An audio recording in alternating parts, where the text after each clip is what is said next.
ഇന്ന് നമ്മൾ നല്ല പഴുത്ത മാങ്ങ വെച്ചിട്ട് ഒരു സ്വീറ്റ് റെസിപ്പിയാണ് ഉണ്ടാക്കാനായിട്ട് പോണത്.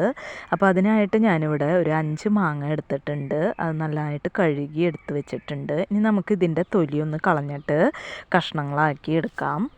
മാങ്ങ ഇതുപോലെ കഷ്ണങ്ങളാക്കി എടുത്തിട്ടുണ്ട്. ഇത് നമുക്കൊരു മിക്സിയുടെ ജാറിൽ ഇട്ടിട്ട് നന്നായിട്ട് ഒരു സ്മൂത്ത് പേസ്റ്റ് ആക്കിയിട്ട് അരച്ചെടുക്കാം. അപ്പോൾ മാങ്ങ കഷ്ണങ്ങളാക്കിയത് ഞാനൊരു മിക്സിയുടെ ജാറിൽ ഇട്ടിട്ട് നന്നായിട്ട് അരച്ചെടുത്തിട്ടുണ്ട്. വെള്ളമൊന്നും ചേർക്കാണ്ടാണ് നമ്മളിത് അരച്ചെടുത്തിട്ടുള്ളത്. ഇനി നമുക്കിതൊരു നോൺ സ്റ്റിക്കിൻ്റെ പാനിലേക്ക് ഒഴിച്ചു കൊടുക്കാം. പാനിലേക്ക് ഒഴിച്ചു കൊടുത്തിട്ടുണ്ട്.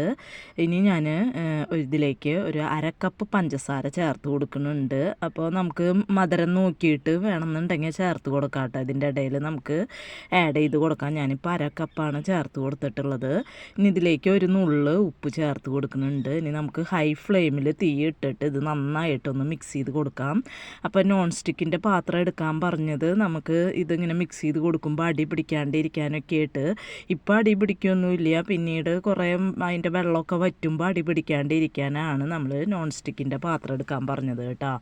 അപ്പോൾ പരമാവധി പറ്റുകയാണെങ്കിൽ നോൺ സ്റ്റിക്കിൻ്റെ പാത്രം തന്നെ ഉപയോഗിക്കുക.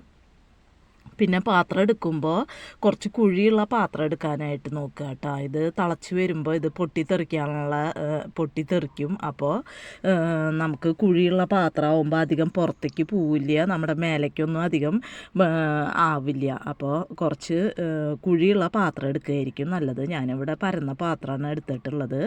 അപ്പോൾ നിങ്ങൾ എടുക്കുമ്പോൾ അതൊന്ന് ശ്രദ്ധിക്കണം കേട്ടോ. ഇപ്പോൾ നമ്മൾ ചേർത്ത് കൊടുത്തുള്ള പഞ്ചസാരയൊക്കെ ഇവിടെ മെൽറ്റായി വന്നിട്ടുണ്ട്. ഈ സമയത്ത് ഇതിൻ്റെ മധുരം നോക്കുക.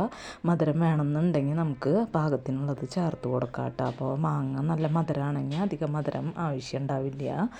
ഇപ്പോൾ ഇവിടെ നമ്മുടെ പൾപ്പൊക്കെ നന്നായിട്ട് തിളച്ച് വന്നിട്ടുണ്ട്, നന്നായിട്ട് പൊട്ടിത്തെറിക്കണമൊക്കെ ഉണ്ട്. അപ്പം നമുക്ക് തീ ഇനി മീഡിയം ഫ്ലെയിമിലാക്കി കൊടുത്തിട്ട് നന്നായിട്ട് മിക്സ് ചെയ്ത് കൊടുക്കാം.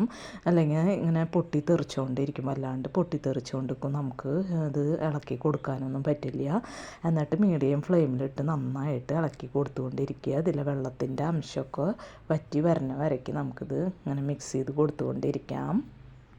ഇപ്പോൾ ഇതിൽ കുറച്ച് വെള്ളമൊക്കെ ഒന്ന് വറ്റിയിട്ടുണ്ട്. അപ്പോൾ ഞാനിതിലേക്ക് ഒരു 1/2 മുറി ചെറുനാരങ്ങ പിഴിഞ്ഞ് കൊടുക്കുന്നുണ്ട്. അപ്പോൾ കുറച്ച് നല്ല മധുരം, കുറച്ച് പുളി, അങ്ങനെയാണ് ഇത് വേണ്ടത് കേട്ടോ. അപ്പോഴാണ് നല്ല ടേസ്റ്റ് ഉണ്ടാവുക. അപ്പോൾ അതിനനുസരിച്ച് നമുക്ക് നാരങ്ങനീര് കൂട്ടി കൊടുക്കാം കേട്ടോ.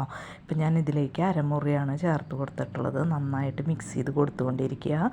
ഇതിലത്തെ വെള്ളത്തിൻ്റെ അംശമൊക്കെ പോയി നന്നായിട്ട് ഡ്രൈ ആയി വരണം. അപ്പോഴാണ് ഇതിൻ്റെ പാകമാവുക കേട്ടോ.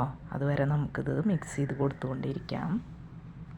ഇപ്പോൾ മാങ്ങയുടെ പൾപ്പ് ഇവിടെ നന്നായിട്ട് ഡ്രൈ ആയി വന്നിട്ടുണ്ട്. ഇനി നമുക്ക് തീ ഓഫ് ചെയ്ത് കൊടുക്കാം. അതിന് ശേഷം ഒരു പ്ലേറ്റിൽ കുറച്ച് എണ്ണ തടവി കൊടുക്കുക. അത് സൺഫ്ലവർ ഓയിലോ ഏതെങ്കിലും തടവി കൊടുത്താൽ മതി. വാസനയില്ലാത്ത ഓയിൽ വേണം തടവി കൊടുക്കാനായിട്ട്, നെയ്യൊന്നും തടവി കൊടുക്കരുത്. അതിന് ശേഷം ഈ പൾപ്പ് പ്ലേറ്റിലേക്ക് ഒഴിച്ചിട്ട് നന്നായിട്ട് ഇതേപോലെ ഒന്ന് പരത്തി കൊടുത്ത് നമുക്ക് വെയിലത്ത് വെച്ച് ഉണക്കാവുന്നതാണ്. അപ്പോൾ നല്ല വെയിലൊക്കെ ആണെങ്കിൽ 2 ദിവസം കൊണ്ട് തന്നെ ഉണങ്ങി കിട്ടും കേട്ടോ. അപ്പോൾ 2-3 ദിവസം കൊണ്ട് നമുക്കിത് ഉണങ്ങി കിട്ടും.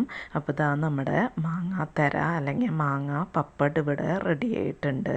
അപ്പോൾ ഇതിൻ്റെ സൈഡ് ഒന്ന് ഇളക്കി കൊടുത്തതിന് കത്തി വെച്ച് ഇളക്കി കൊടുത്തിട്ട് നമുക്ക് ഇതേപോലെ അടർത്തി എടുക്കാവുന്നതാണ്.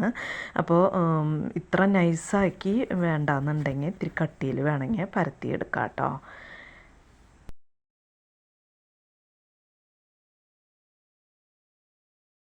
പെട്ടെന്ന് തന്നെ നമുക്കിത് ഉണ്ടാക്കിയെടുക്കാം കേട്ടോ. അതേപോലെ റോളാക്കിയിട്ട് കട്ട് ചെയ്ത് റോളാക്കി നമുക്ക് സൂക്ഷിച്ച് വയ്ക്കാം. അല്ലെങ്കിൽ ഇതേപോലെ സ്ക്വയർ പീസാക്കിയിട്ട് നമുക്ക് സൂക്ഷിച്ച് വയ്ക്കാവുന്നതാണ്.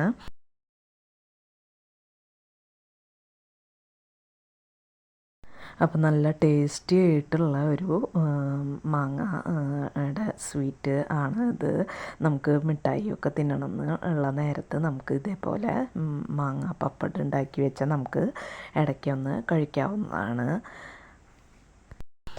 അപ്പോൾ ഇത്രയേ ഉള്ളൂ ഇന്നത്തെ വീഡിയോ. ഇനി നമുക്ക് മറ്റൊരു വീഡിയോയുമായി കാണാം. അതുവരേക്കും താങ്ക് യു.